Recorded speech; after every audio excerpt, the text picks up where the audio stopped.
রক্তকরবী রবীন্দ্রনাথ যখন লিখছেন ঠিক তার আগের দশক 1911 থেকে 1920, আপন হতে বাহির হয়ে রবীন্দ্রনাথ তখন বিশ্ব ইতিহাসের সংকটের কেন্দ্রে এসে দাঁড়িয়েছিলেন। জাতিপ্রেম নাম নিয়ে যখন প্রবল অন্যায়ের চিহ্ন ফুটে উঠছিল নানা রাষ্ট্রে, তার পরিণতি হলো এক বিশ্বযুদ্ধ। কবির মনে হলো এই সংকটে অভিজ্ঞতা মানুষের ইতিহাসে নিষ্ফল হবে না, আত্মকেন্দ্র থেকে বাইরে এসে এক নতুন ইতিহাসের সূচনা করবে মানুষ। ঝড়ের খেয়ায় পাড়ি দিতে চাইলে মৃত্যু থেকেই জেগে উঠবে নতুন কোন প্রাণ, নতুন কোন জীবন। এই কথারই অন্য একটা দার্শনিক দিক পাবো আমরা রবীন্দ্রনাথের ফাল্গুনীতে, যেখানে শীত মুড়োর ছদ্মবেশে আসে বসন্ত, জরা সরিয়ে দিয়ে কেবলই যেখানে দেখা দেয় নবীন যৌবন। যৌবনময় ইতিহাসের এই স্বপ্নময় রচনায় যে বিশ্ববোধের কল্পনা এলো রবীন্দ্রনাথের মনে, সে বিশ্বে নারীর আছে এক মুক্ত ভূমিকা, সে বিশ্বে দেশের আছে এক মুক্ত ধারণা। ঘরের মধ্য থেকে নয়, বাইরের প্রবাহে দাঁড়িয়ে নারী খুঁজে নেবে তার জীবন। ভৌগোলিক গণ্ডির মধ্যে থেকে নয়, আন্তর্জাতিকতায় মুক্তি নিয়ে দেশ খুঁজে নেবে তার ইতিহাস।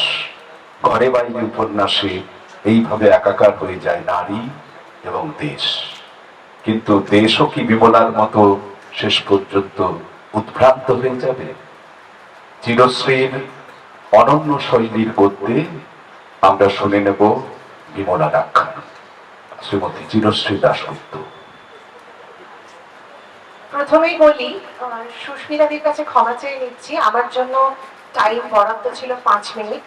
সারাদিন কাঁচি নিয়ে এই কাজটাই করি আমি, শব্দ বাড়ানো তো নাই, একেবারে কমানো। আজকে নিজের বেলায় পারিনি, 5 মিনিটটা 10 মিনিট হয়ে গেছে। সোম আমাকে পেটাতেও পারে, পেরোনোর পর ওকে আমি 5 মিনিট বলে বসিয়ে রেখেছি। তাই আর কথা বাড়াচ্ছি না, একটু পিছিয়ে যাচ্ছি। 2000 সাল, 25 বছর আগে। তখন আমি রবীন্দ্রভারতী ইউনিভার্সিটি, আমার বাংলায় এমএ পড়তে আসা রুমমেটের সিলেবাসের পাঠ্য রবীন্দ্র উপন্যাস অনিবার্যভাবে ঘরে বাইরে, আর আমার the home and the world. ঘরে বাইরের একটা খুব সহজ ব্যাখ্যা আমরা সবাই পাই, কিন্তু এখানে বসে সবার সব কথা শুনতে শুনতে বিশেষত স্যার একটা কথা বললেন, আমি যাকে চিনতেই পারি নে তাকে আমি নিবেদন করব কি করে। সত্যি কথাই, আমি হয়তো স্যার শব্দটা কিছু ওলটপালট করে ফেললাম, কিন্তু মূল কথা আপনি এটাই বলতে চেয়েছিলেন। আজকে আমারও এইভাবেই চেনানোর গল্পটা বিমলা, বিমলার আত্মকথা একটু অন্যভাবে। যাই হোক, আমি পিছিয়ে যাচ্ছি আবার 2000 সাল। মনে পড়ে একটা শীতের দুপুরে নিখিলেশকে বুঝতে চাইছিলাম আমি আর আমার রুমমেট দুজনেই। হ্যাঁ, কেবলমাত্র নিখিলেশই, কারণ প্রথম পড়াতেই নিখিলেশ আমার সেই রুমমেটের নিজের হয়েছিলেন। মেয়েলি শরীর আর মন নিয়ে সে ঠিক করে ফেলেছিল তার জীবনে একজন নিখিলেশ এলে তবেই সে প্রেমে পড়বে, তারপর সোজা বিয়ে করবে। রাতে ডাইনিং হলে ভীষণ হাসাহাসি হলো। কেউ বললো, পড়লি যদি প্রেমে সন্দীপ নয় কেন, সন্দীপ তো অনেক বেশি ম্যানলি। কেউ বোঝালো, আরে রবীন্দ্রনাথ নিজের আইডিয়ালিস্টিক ভাবমূর্তি বানাবার চেষ্টায় নিখিলেশের মতো একটা পুতুল তৈরি করেছেন, ও আবার পুরুষ নাকি, মিনমিনে একটা। তাই হোক, এইসব শুনতে শুনতে আমিও একসময় ভাবতে শুরু করলাম, সত্যিই তো, যে রক্ত মাংসের পুরুষই হতে পারলো না, সে আর মানুষ হবে কি করে? আর মানুষ হলে তবে না সে প্রেমিক পুরুষ হবে। একথা বলতেই রাতে আমার রুমমেট পুরো ঝাঁপিয়ে পড়লো, মোটেই না, ভুলভাল কাজ তো সব করেছিল বিমলা, আমি করব না, আঁচলে খিচ্চু মেরে রাখবো আমার নিখিলেশকে, ছাড়বই না, কারণ সে খুব জরুরি। বুঝতে পারিনি ওর সবগুলো কথা। এরপর আমার বয়স এখন 40-এর কোঠায়, বুঝতে শিখেছি রবীন্দ্রনাথ নিখিলকে মুক্ত করেছিলেন চরাচরে, ভুলেও লাগাননি নিজের অবয়ব, আকার বা রং। তিনি তো নিখিলেশকে দিয়ে কিছু আসলে বোঝাবার চেষ্টাই করেননি। তাই রবীন্দ্রনাথের নিখিল দেশকে বুঝেছিল তার নিজের মতো করে, স্রষ্টার ব্যাখ্যায় নয়। আর নিখিল নেমে এসেছিলেন নিখিলে, প্রিয় নারীকে ভালোবেসে মুক্ত করেছিলেন আকর্ষণীয় ঔদাসীন্যে। ধ্যান গম্ভীর পাহাড় নয়, বরং নিখিলেশ বহতা নদী হতে চেয়েছিলেন। ফিরে আসছি এখন। একটা সময় ছিল যখন মেয়েদের হাতে বই মানে এক ধরনের নীরব বিপ্লব। ভাবুন তো একবার, শরৎচন্দ্রের বড়দিদির বাসন্তীর হাতে যদি বই দেখা যেত, তাহলে হয়তো এক কাপড়েই তাকে ঘর ছাড়তে হতো। এদিক দিয়ে মেয়েরা বই পড়েই প্রেমে পড়ে এরকম একটা ভয় সবসময় অদৃশ্য ধোঁয়ার মতো কিন্তু সেই সময় ঘুরে বেড়াতো। একবার রবীন্দ্রনাথের চারুলতায় ফিরে যাই। সামনে বসে চারুলতা, একদম টিপিক্যাল অলস দুপুরে জানলার ধারে বসে বই পড়ছে, কিন্তু মন অন্য কোথাও। সত্যজিতের চারুলতা যেমন বই পড়ে স্বপ্ন দেখেছিলেন, ঠিক তেমনি ঘরে বাইরের বিমলাও নিজের আমিকে খুঁজতে চেয়েছিল। আমার গল্পটা আজকে এখানে। একজন নারী যখন বই পড়ে তখন সে শুধু গল্প পড়ে না, সে কিন্তু নিজের ইতিহাসকে নতুন ভাবে লেখে। এটা আমার ব্যক্তিগত অভিমত। হোক না সে মফস্বলের কলেজ ছাত্রী কিংবা একজন আজকের কন্টেন্ট রাইটার, তার হাতে যখন একটা বই, তখন সে এক ধরনের স্বাধীনতা করিয়ে নেয় যা তাকে কেউ দেয় না, হাতে তুলে তো অন্তত দেয় না। রবীন্দ্রনাথের বিমলা এই আধুনিক মেয়েদের ফার্স্ট জেনারেশন ছিলেন, যে সময় বই পড়া আর ইংরেজি শিক্ষাই ছিল একমাত্র খোলা জানলা। তারপর ধীরে ধীরে অনেক পর্দা শুনেছে। বিমলারা স্কুল কলেজের গণ্ডি পেরিয়েছে, বড় বড় চাকরি করেছে, সিঙ্গল প্যারেন্টিং সামলেছে, অনেক উঁচু উঁচু পদ, এমনকি দেশও সামলেছে। উদ্যোগপতি হওয়ার লড়াইয়ে সামিল হওয়ার পাশাপাশি মহাকাশে পাড়িও জমিয়েছে। তারা ব্যক্ত, তারা স্বীকৃত। তাদের পরিচয় শুধুমাত্র ব্যভিচারিণী নয়, নতুন যুগের বার্তা নিয়ে তারা কাজেই তাদের পরিচিত হয়েছে। স্বামী বা শ্বশুর বাড়ির বংশ পরিচয় তাদের একমাত্র পরিচয় হয়নি, বরং তারা স্বয়ং প্রকাশিত। আজকের বিমলাদের অন্দরমহল থেকে বেরোতে এখন আর হয়তো বিপ্লবের আগুন লাগে না, প্রয়োজন হয় না হয়তো নিখিলেশদেরও। তা সত্ত্বেও কিন্তু অনেক ভাঙা গড়ার খেলা চলে আজকেও। তারপর সেই সব লড়াইয়ের গল্প লেখা হয় তার নিজের নিজের বয়ানে, ঠিক যেমন রবি ঠাকুরের ঘরে বাইরে শুরু হয়েছিল বিমলার আত্মকথা দিয়ে। রবি ঠাকুরের চারু আর বিমলরা শেষ হাসিটা হাসতে পারেনি। এখনকার বিমলারাও কি পারে সব সময়? তবে কিছুটা হলেও সেটা সম্ভব করেছিলেন মনে হয় সত্যজিৎ রায়, রবি ঠাকুরের নারী চরিত্রের সমকালীন পাঠের মাধ্যমে।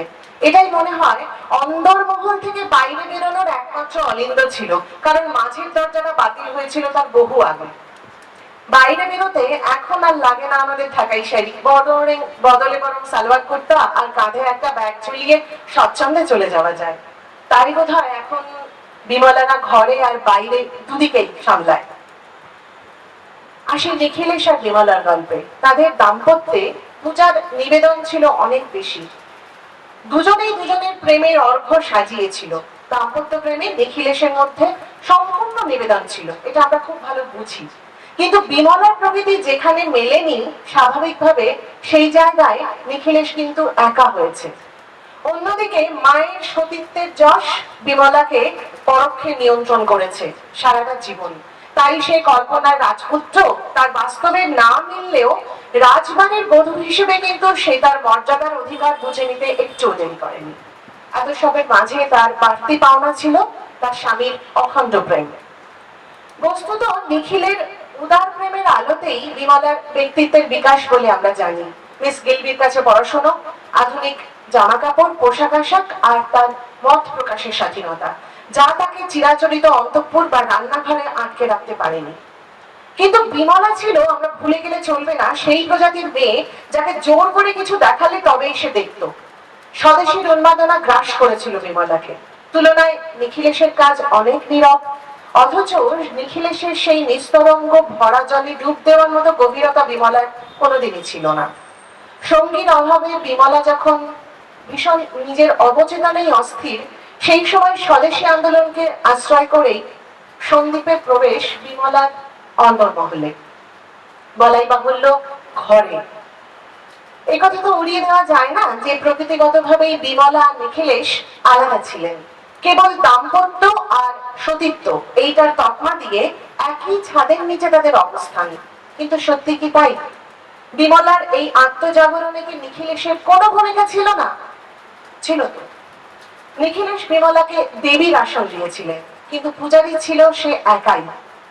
কিন্তু বিমলের যে সত্তা পুজো পায়নি, সেই অবদমিত সত্তাই নিজেকে নতুন করে আবিষ্কার করলো একটা নতুন আলোয়। সেই আলোতে সে ঘরে আর কুলিয়ে উঠতে পারলো না, না পেরে বাইরের দুনিয়ায় নিজেকে ছড়িয়ে দিয়ে নিজের এই নতুন রূপ সে নিজেই চেখে দেখতে চাইছিল। আর এখানেই প্রয়োজন হলো সন্দীপের, গল্পের প্রয়োজনে। বিমলার মধ্যেই সে নিজেকে ভাসাতে এবং ভাসতেও চায়। মুখে স্বদেশী, কিন্তু ফার্স্ট ক্লাসে জার্নি, দামি সিগারেট কোনোটাতেই অরুচি নেই। উড়নচণ্ডী জীবনে জোরদার বাঁচা তার জীবনের লক্ষ্য ছিল, আর চরিত্রের ম্যাগনেটিজমে সকলকে মাতিয়ে তুলতে তার জুড়ি মেলা ভার। স্বভাবতই বিমলা সন্দীপের কথায় জ্বলে উঠেছে, তার একা মন দোষর পেয়েছে। সন্দীপের প্রত্যেক কথায় ঝড়ে দমকা হাওয়া বিমলার ঘরকে দুলিয়ে দিয়েছে বারবার। তিনটে কথা বিমলার ভার্সন। স্ত্রীলোকের ভালোবাসা পূজা করেই পূজিত হয়, খেয়াল করবেন। আর একটু মন্দ হওয়ার মতো তেজ আমার স্বামীর থাকা উচিত ছিল। 3 নম্বর, সন্দীপ বাবু কি আমার মধ্যে দেশের এই জাগ্রত শক্তিকে দেখতে পাবেন, না মনে করবেন এ একজন সামান্য মেয়ে মানুষ, তার এই বন্ধুর ঘরের গৃহিণী মাত্র? বিমলার দোলাচল খুব স্পষ্ট। এই তিনটে মন্তব্য থেকে আমরা বুঝি বিমলা ঘর থেকে বাইরে কেন এমন দুর্বার ভাবে ছুটে গিয়েছিল। বিমলা যে বীরকে স্বামীর আসনে দেখতে চেয়েছিলেন, সেই বীরের আস্ফালন ছিল সন্দীপের মধ্যে। দুর্ভাগ্য হলেও এটাই সত্যি। তাই তার সীমান্ত পরিচয় অতিক্রম করে যাওয়ার এক তীব্র বাসনা তৈরি হয়েছিল তার মধ্যে। সন্দীপ পাকা শিকারী, শিকার চিনে নিতে তার ভুল হয়নি। বুঝেছে যে শক্তির স্তুতি করে দেশপ্রেমের সামান্য গন্ধ মিশিয়ে বিমলাকে পাওয়া খুব সহজ। বিমলাও ক্রমশ সন্দীপের মন্ত্রে দীক্ষিত হয়েছে তার ওই স্তুতির মদিরায়। কিন্তু বিমলার এই জাগরণ সন্দীপ প্রভাবিত হলেও একটা সময়ের পর সে স্পষ্টই বুঝেছে সন্দীপের সঙ্গেও তার জীবনের রেখাটা মাঝে মাঝেই সমান্তরাল। সন্দীপের মেকি স্তুতি স্পষ্ট হতে শুরু করলে ঘোর কাটে, আর তখনই শুরু হয় বিমলার অন্তর্দ্বন্দ্ব। কিন্তু নেশা তো জ্বালা ধরানো, পূর্বে জেনেও সেখানে নানা অঙ্গীকার থাকে। আর তাই দাম্পত্য প্রেম থেকে স্বদেশ প্রেম, আর সেখান থেকে আত্মপ্রেমের চৌকাঠে দাঁড়িয়ে একজন প্রথম একক মানুষ হিসেবে নিজেকে উপলব্ধি করতে চেয়েছে বিমলা। একথা অস্বীকার করার নয় যে মানুষ নিজের সম্মান, সম্ভ্রম, মর্যাদা আর ভালোবাসার খুব জোরদার দাবিদার। যুগ পাল্টেছে, সঙ্গে আমাদের রুচিও। তবু আজও আমরা রবীন্দ্রনাথকে শুনছি এখানে, কেননা তিনি আমাদের শেষ আশ্রয়। তাই হয়তো আজও এখানে ঘরে বাইরে রাস্তায় হেঁটে তার কাছে আমাদের পৌঁছতে চাওয়া। আমরা চিরকাল চেয়েছি ঘরে বাইরের দৃষ্টিকে, অথচ তিনি আমাদের দাঁড় করাতে চেয়েছেন আয়নার সামনে। সরাসরি মুখোমুখি করতে চেয়েছেন আমাদের ভেতরের ভয়, সংকট, যা কিছু ব্যর্থ আর আমাদের ভান করা আত্মবিশ্বাসের সঙ্গে। সবচেয়ে বড় কথা, তিনি এতটাই আধুনিক যে আমাদের মনের ভেতরের যে অপারেটিং সিস্টেম, সেখানে তার ভার্সনটা রান করানো খুব মুশকিল শুধু নয়, একেবারে অসম্ভব। ঠাকুরমশাই এমন এক অতিথি যাকে ঘরে রাখলে আত্মদহন হয়, অথচ চলে গেলে সে ঘর শূন্য হয়। সমাজ, প্রেম, নারী, পারিবারিক পরিকাঠামো সবকিছু ভেঙে তিনি আমাদের শুনিয়েছেন চারু, বিমলা আর লাবণ্যদের চিরন্তন হৃদস্পন্দনের গল্প। তিনি সহজ ছিলেন না, তিনি সত্যি ছিলেন। যে সমাজ বলে চলে যা, সেখানে রবীন্দ্রনাথ বলেন দাঁড়াও, কেন যাবে, শুনে যাও। তিনি আমাদের মুখোশ খুলে দেন, তার উপস্থিতি আমাদের বিব্রত করে বারবার। আমরা ভয় পাই সত্যিটাকে। রবীন্দ্রনাথকে পড়া মানে তো নিজেকে পড়া, এই ভয়টা খুব অসহ্য।